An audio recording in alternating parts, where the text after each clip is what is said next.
Estem amb Mònica Oltra, vicepresidenta de la Generalitat Valenciana i consellera d'Igualtat i Polítiques Inclusives. Benvinguda, Mònica Oltra. Què tal?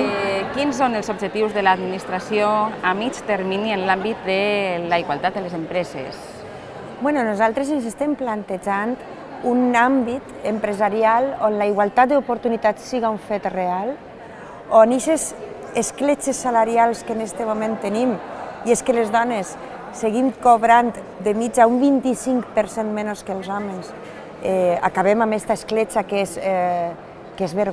avergonyint, perquè tinguem en compte que això suposa que a partir de setembre les dones treballem gratis, no? Si ens comparen el salari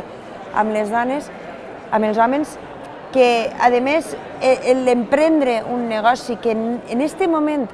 després d'una crisi tan dura com hem viscut i una gestió de la crisi que ha impactat tant en les dones i en els joves sobretot, i ha tingut un impacte negatiu en aquests dos col·lectius, s'ha cebat especialment, i moltes dones s'han reinventat a través de l'emprenedoria, sentar les bases des dels poders públics per a recolzar d'aquesta manera que han tingut les dones, moltes d'elles, de reinventar-se, de treure-se endavant elles mateixes i les seues famílies, i per tant que l'àmbit empresarial sigui un àmbit acollidor i amable també per a les dones, perquè està també demostrat que nosaltres aportem un valor a les empreses que fa que l'economia per si mateixa, aportant aquest valor de feminització, millore. Parlem d'aquest valor que aporta la dona a les empreses. Està demostrat no només un valor ètic, un valor de gestió, un valor horitzontal, un valor de crear equips en col·laboració,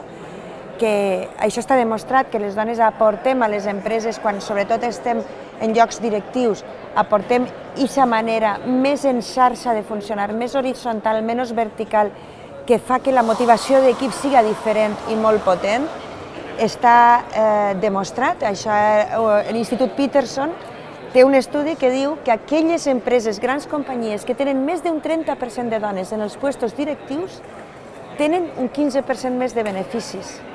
I això és un estudi que demostra que no només des dels valors ètics o de, l'obligació moral d'aquest món en el que som la meitat homes i meitat dones, donem igualtat d'oportunitats, sinó també des del punt de vista econòmic és rendible que les dones s'incorporen